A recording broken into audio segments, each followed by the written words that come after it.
प्रदीप शर्मा जी। महाराज जी, इनका प्रेम के ऊपर ही एक प्रश्न था महाराज जी।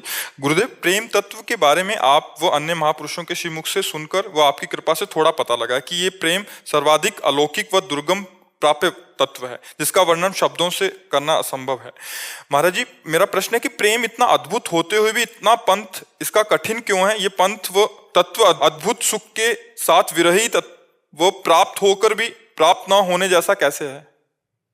तन मन के बिछुरे नहीं, चाह बढ़े दिन रैन, कबहु संजोग न मानही, देखें भरी भरी नैन।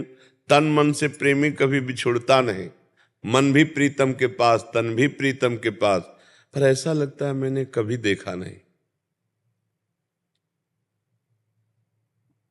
तन मन से बिछुड़ना भी नहीं है और पर तृप्ति भी नहीं है। एक अंदर से भारी व्याकुलता है, मानो कभी नहीं मिले।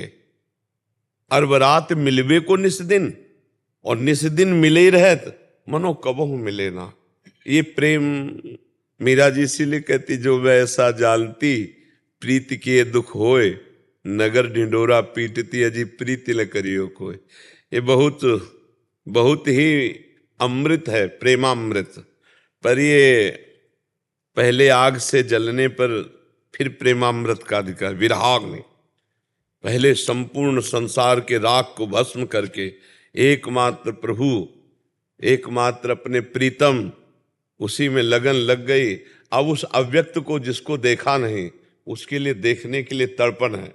वो भाव में दिखाई दे रहा है, फिर भी तृप्ति नहीं है। वो गले आके लग जाए, फिर भी बिछुड़न की भयावह प्रवृत्ति बनी रहेगी कि ऐसा प्रीतम मिले तो बिछुड़ने का भय है, कभी दूर ना हो जाए। और इतने सुंदर हैं कि देखते हुए भी ऐसा लगता है कभी देखा नहीं, कभी अघा नहीं सकते। ये प्रेम प्रतिक्षण वर्धमान बढ़ता जाता है, इसलिए प्रेमी को कभी तृप्ति ही नहीं होती है। इसीलिए भगवान प्रेमाधीन कहे जाते हैं। सर्वतंत्र अजित स्वतंत्र भगवान को ऐसा प्रेमी अपने अधीन कर लेता है, बांध लेता है अपने प्रेम भाव से। वैसे प्रेम कठिन नहीं है, कठिन है संसार का राग छोड़ पाना। भगवान तो अपने हैं, संसार जो मायाकृत, जैसे ये शरीर है, ये अपना नहीं है। ये पहले भी अपना नहीं था और कुछ दिन बाद भी अपना नहीं रहेगा, पर ये अपना लग रहा है। जब तक ये अपना लग रहा है तब तक भगवान का दर्शन और भगवान से प्रेम, दो बातें नहीं हो सकती, इसीलिए कठिन है। अब इससे अपनापन कितनी जोर का, अपनापन के लगता मैं ही हूं ये, और जबकि पता है शरीर मैं नहीं हूं, शरीर मेरा है, पता नहीं सबको। लेकिन जब दर्पण देखेंगे तो आपको क्या लगेगा? मैं बहुत अच्छा लग रहा हूं, यही तो लगेगा ना।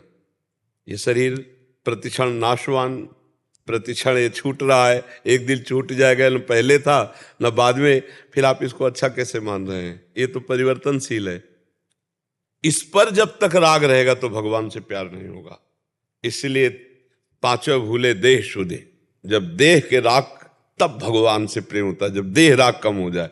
देखो संसार से भाग जाओगे, रिश्ते नाते छोड़ दोगे, किसी जंगल में चले जाओ, लेकिन इसका प्यार, शरीर का प्यार तो बना ही रहता है ना। इसको खवाना पिलाना, आराम विलासिता सुख भोग, इसका मान सम्मान, सब यही है नरक की प्राप्ति का हेतु। कहीं भी भाग जाओ, शरीर राग तो है, और शरीर राग अर्पित कर दिया भगवान को, फिर वो बंधनी हो जाता है, फिर वो भगवान से प्यार सहज हो जाता है। जा ही न चाहिए कबहू कछ तो तुम सन सहज, कठिनता पूर्वक नहीं लिखा है, सहज से प्यार हो जाएगा भगवान से, सहज में। चाहत मिट जाए अन्य, तो शरीर में जब तक हमारा अपनापन है तब तक चाहत नहीं मिटेगी, पक्की बात समझ लो। कुछ न कुछ मांग बनी रहेगी, और जब प्रभु से अपनापन हो जाएगा तो चाहत नहीं रह जाएगी, पक्की बात है। शरीर का प्यार चाहत ही चाहत संसार की, और प्रभु का प्यार चाहत का विश्राम।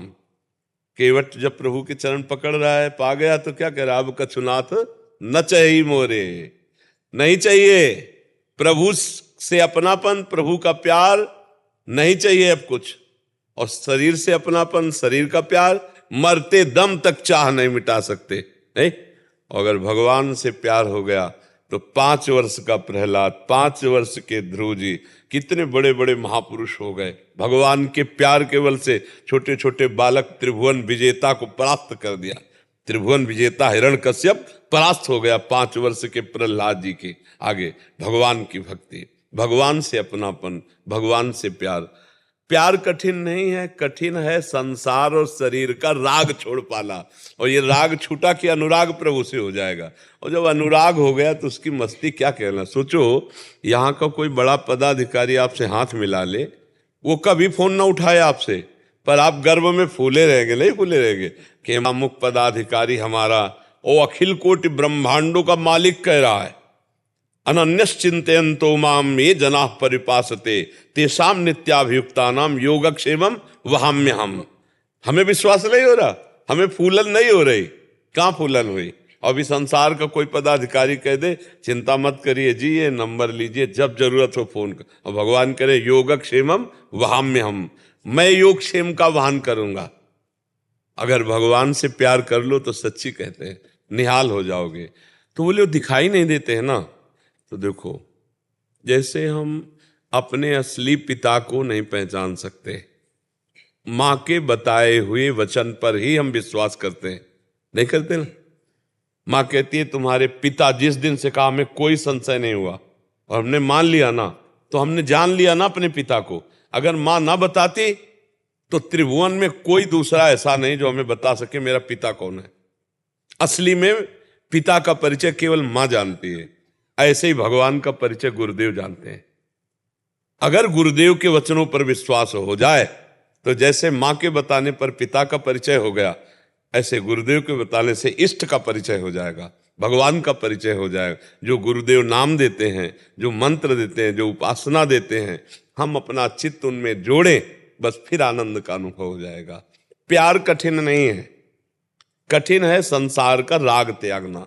भगवत प्राप्ति कठिन नहीं है, कठिन है भोगों का त्यागना, कठिन है शरीर से अपनापन हटाना। और ये हट गया तो भगवान तो अपने ही अभी भाग पड़ेंगे। हम कहीं बंधे नहीं हैं, हम अपनी भावना से बंधे हैं। अपनी भावना को फैलाते जा रहे हैं तो बंधते चले जा रहे हैं। ये पत्नी, ये पुत्र, ये जीजा जी, ये मौसा जी, भावना फैलाते चले जा रहे हैं। और भावना समेट कर भगवान में लगा दें, अभी भक्त हो जाएं। संसार में लगा दिया तो संसारिक हो गए। प्यार करना भगवान से कोई कठिन नहीं है।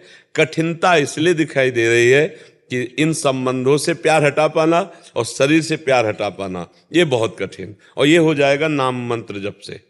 जितना मंत्र जपोगे, जितना नाम जप करोगे, सत्संग सुनोगे, एक नशा चढ़ेगा भगवान का, और वो आपको घसीटेगा, आपके मन को, आपकी इंद्रियों को भगवान के। अगर एक बार भावना में भगवान आ गए,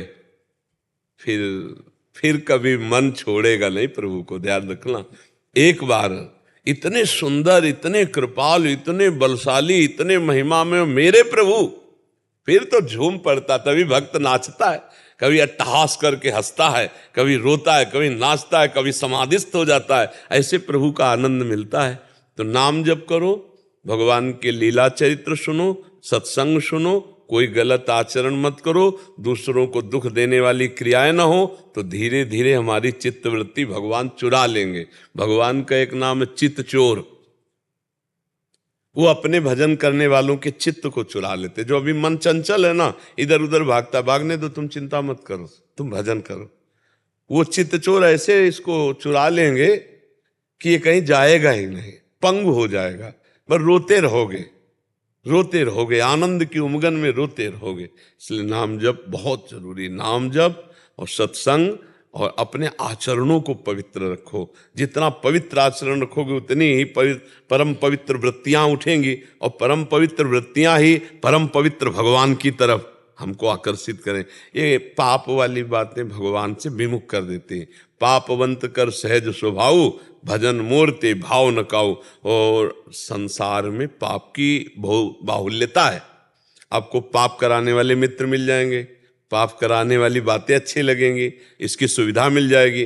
पर भजन कराने वाले मित्र मिलना, भजन की बातें सुनाना भगवान की तरफ, ये बहुत कठिन है। ये तभी तुलसीदास जी ने कहा है कि सुत दारा धन लक्ष्मी, पापी के घर होए, संत समागम हरि कथा, तुलसी दुर्लभ दुर्लभ बात, दो बातें रखी गई, भगवान की लीला कथा और भगवत प्रेमी महात्माओं का समागम, उनका संग।